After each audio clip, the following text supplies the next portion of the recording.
So that's why people see those bad reviews. When I ask people and when people talk to me about my business and they talk about reviews, I'm like, oh, we've serviced almost 1 million people, 966,000 homes, and we have about 13,000 reviews in total, and good or bad, neutral, whatever. So let's say bad of it is half of it, 7,500, which I doubt. I'm just saying, just to play the devil's advocate. In almost 1 million people, what ratio is 7,500 people? It's pretty small. Pretty small. Yeah. Less than 1%. So when people run with that, it makes me laugh.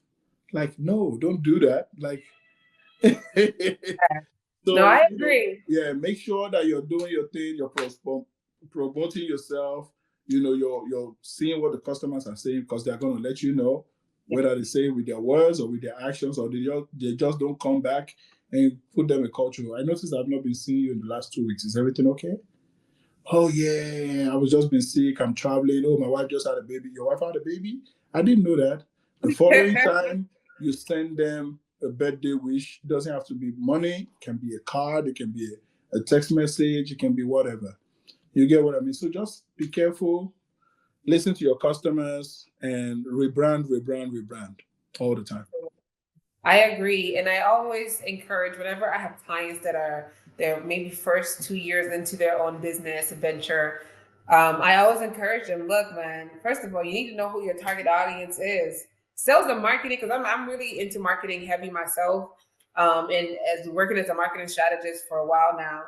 And we need to figure out, especially with our African brothers and sisters, our brown skin folks, we're not very structured and systematic a little bit with our businesses and our approach. So if you're an entrepreneur, you're getting started, figure out who your target audience are, right? And do like how you have mentioned about doing the research, coming prepared. You need to do your research and come prepared with who are you serving?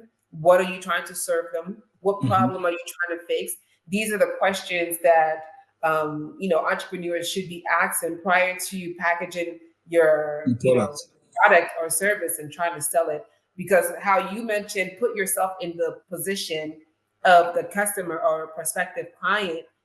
Why would I buy from you? Right? That's one thing I ask myself, or I ask my clients when I'm consulting. Why would I want to buy from you? Right? Especially when you're doing something that you have a lot of competition. And you just gave a clear example as to why someone would want to buy from Yomi. Because I know so many solo guys, oh my gosh. But why would I want to buy from Yomi?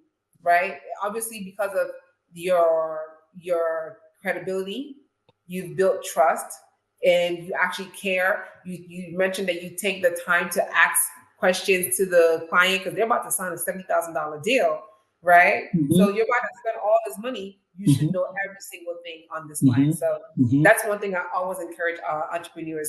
Do your thorough research, know your target audience, break it down. And at least in marketing, we always break things down to segments, and it gets more granular. But yes, that's really good.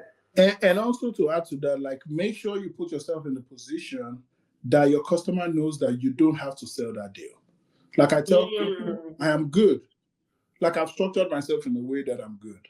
I don't have to sell your deal if you're not comfortable, if you don't understand what you're buying. Yeah. I need the deal, but I don't have to. You understand what I mean? I don't have to sell your deal.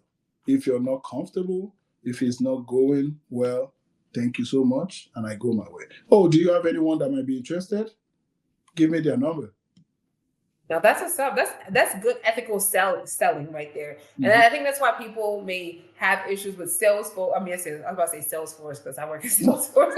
But yeah, but I was why people may have that connotative, definition that's attributed to sales. When I hear the word sales, they're like, ugh, because they're so aggressive, and it's like they must sell that day.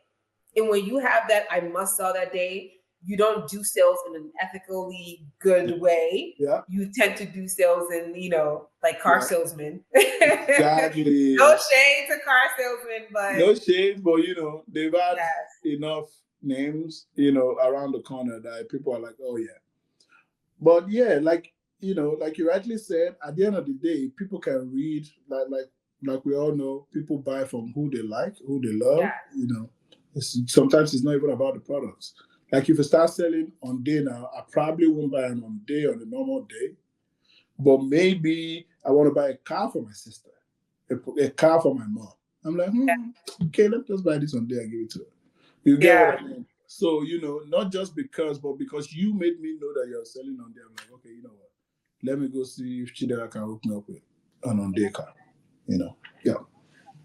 Now, let's talk about the future of sales in your own perspective. What are the trends that you have seen that is shaping the future of sales, particularly in maybe even renewable energy, the industry that you're in, or just in general? What are the new trends that you've seen that is shaping in the future of sales?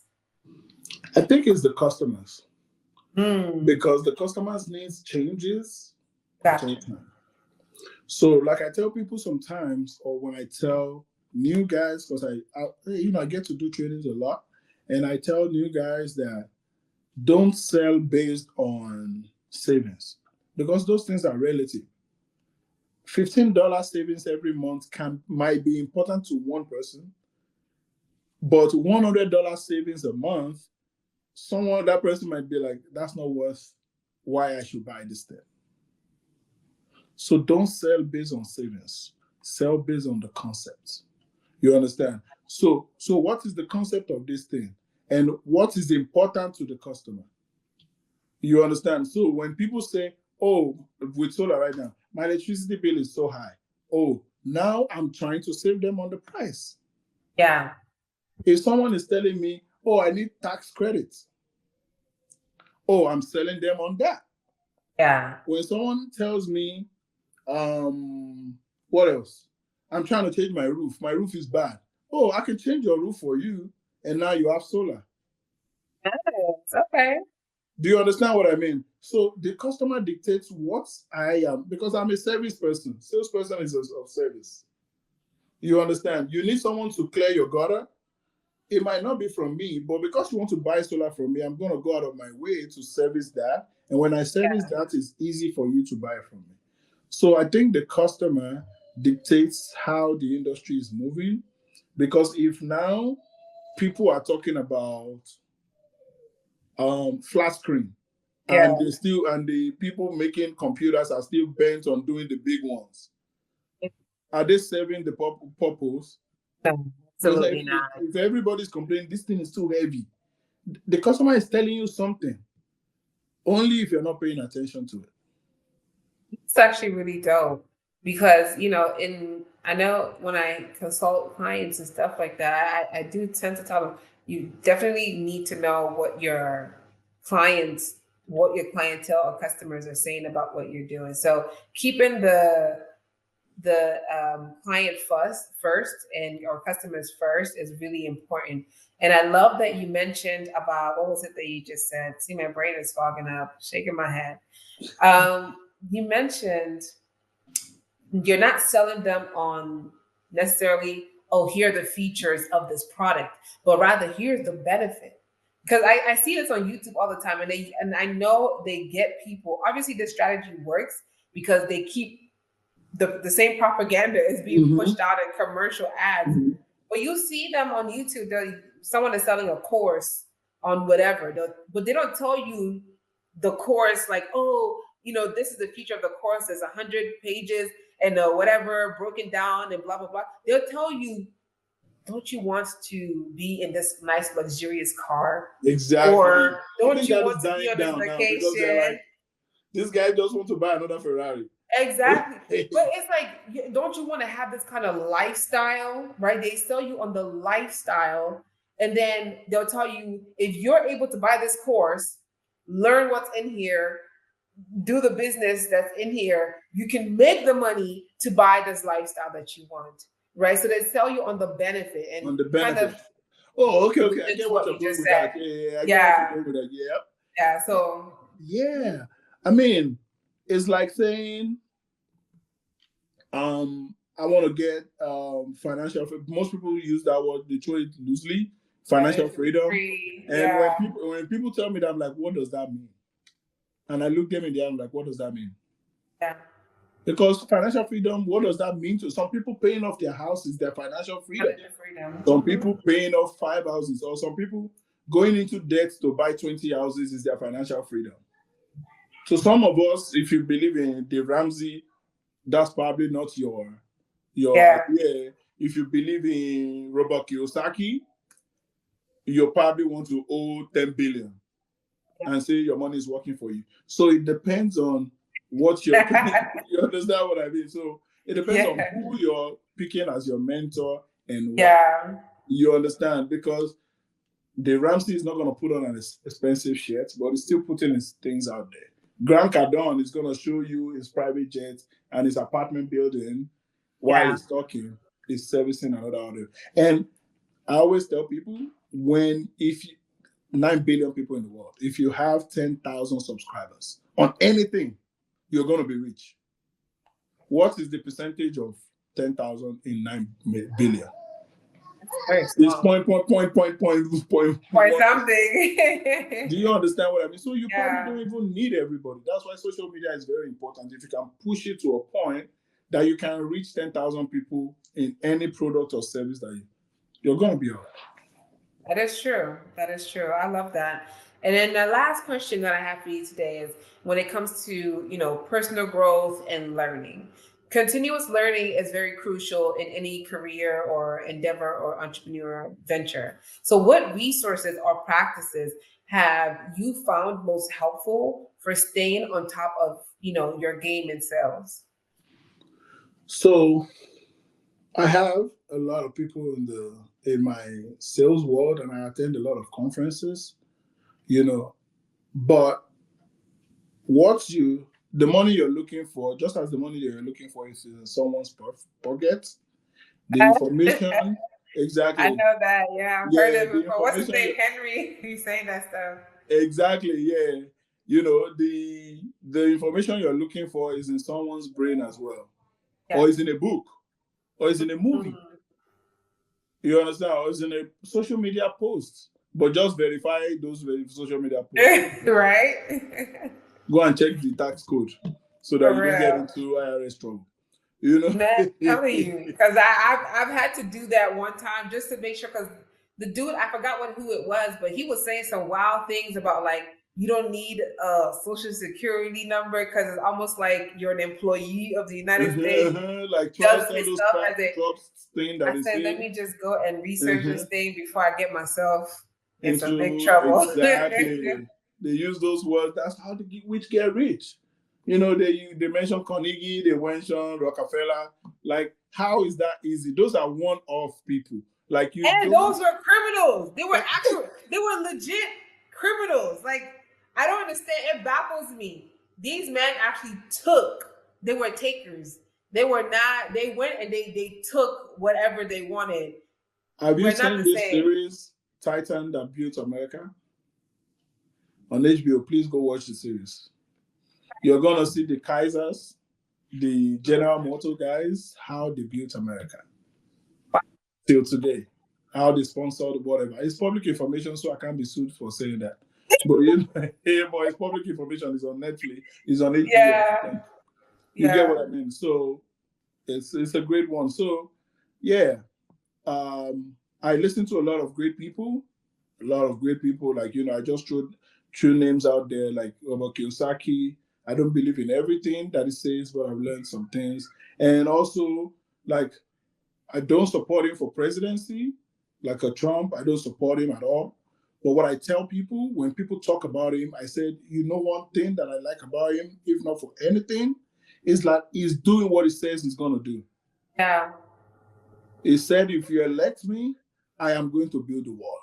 I am going to do this. Yeah. If you don't like him, your guy that you like, which is my guy too, whatever he says he wants to do, you should do it. Yeah. Because that's what we are voting for that person to do. You understand? So when people can keep their words, I respect them a lot. So everyone that I've lived in their book, that I've lived in their words, that I've lived in, like don't ever tell people to do what you cannot do yourself. When I need to go bang, when I need to go bang on some doors, and when I tell people to go bang on some doors, I tell them, I'm like, you know what, guys, let's go for 2 hours. Let's go. You get what I mean?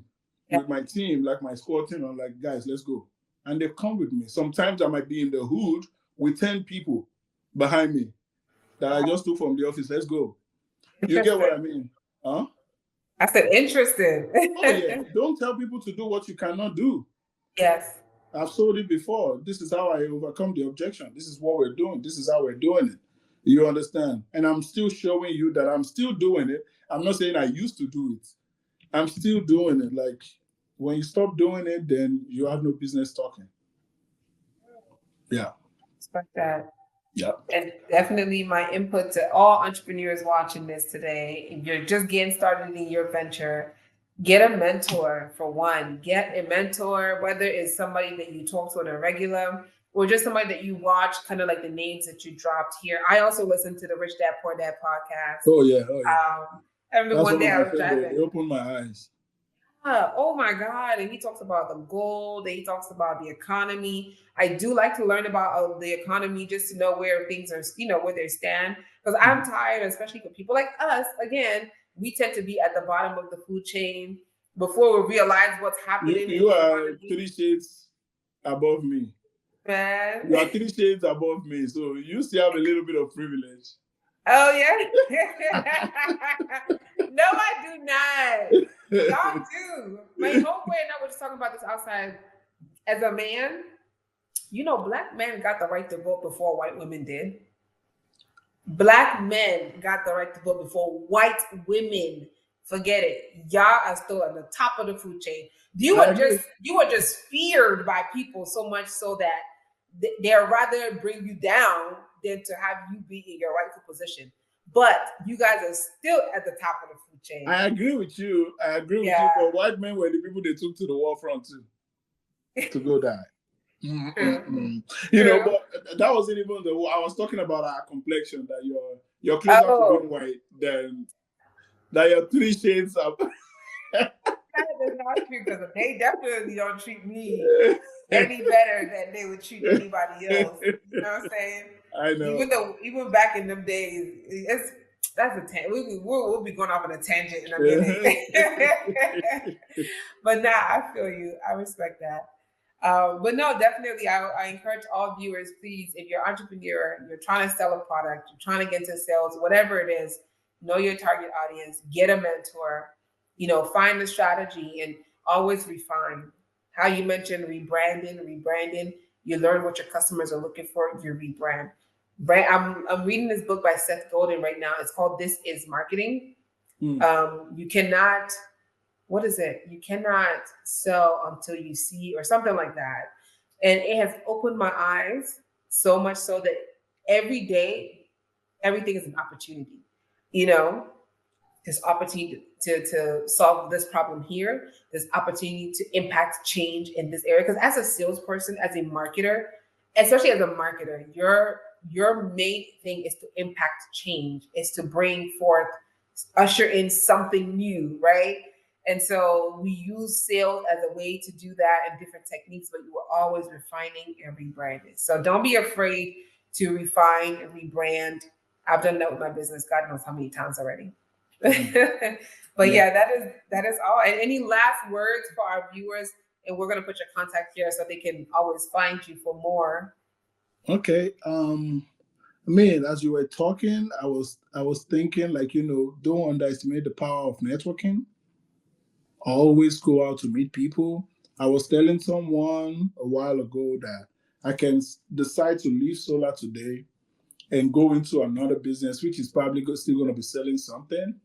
And I have at least 100 people, at least, that I can call that this is what I'm doing now. And they're like, oh, I don't need it, but I know someone. Let me give someone your number. Or let me give you someone's number. Of course, I have 1,000 contacts on my phone. But out of that 1,000 is the 10:1 thing that we're still talking about. Out of the 1,000 people that I'm going to pick up the call and say, this is Yomi, this is what I'm doing now, that are still going to, you get what I mean? So no matter what you do, invest in people, invest in networking, invest in family, because when the chips are down, that's where you're going back to. So, just invest in a lot in people and relationships. It's super This important. this comment you just made is a testament to your credibility. I'm telling you, like, this is dope because a lot of people, and I hope this is helping folks that are watching that maybe have been sold to in a wrong manner. There are good salesmen and women out here, and also for entrepreneurs that are looking to sell their business ideas, their products, their services, learn how to be a good, ethically good salesperson as well. So Yeah, it's absolutely. been great talking with you, Yomi. I really appreciate your Same time here. today. Thank you. And Yes, I want to yes. commend you for the courage. When you reached out to me, most people don't reach out. They think, they overthink. They're like, I'm going to call him tomorrow. I'm going to text him tomorrow. I'm going to DM. I'm going to do all that. But you did it right Yeah. away. And I'm glad we're here today. So I want to say big thank you. Just copy and paste the same strategy and it will work big someday. Maybe you might be Yeah. interviewing your hero, maybe Robert Kiyosaki or Yeah. someone, Man, it maybe would be sometime soon. cool. Even though he a little crazy, but We need everybody, the crazy, the yes. good, the bad. We need everybody. Absolutely, absolutely. Yeah. And the best form of contact for you today is on your Instagram, right? But any other Yeah. contact you want to share? Yeah, my phone number is public information. Oh yeah. Yeah, it's 240-486-5967. 240-486-5967. My solar page is Yomi the Solar Guy. But we're promoting the Sales Ain't a Bad Word podcast. So please follow and watch on YouTube. Absolutely. And don't forget to subscribe to this channel, ladies and Please. gentlemen. And we got more work coming because I'm going to be coming to you next time. Let's I'm going to go. be in Yeah, a we're hot doing seat. it. We're doing it. Yes, yes. Yeah, we're doing that very soon. Awesome, awesome. Thank you so much. I really appreciate your time today. Thank you.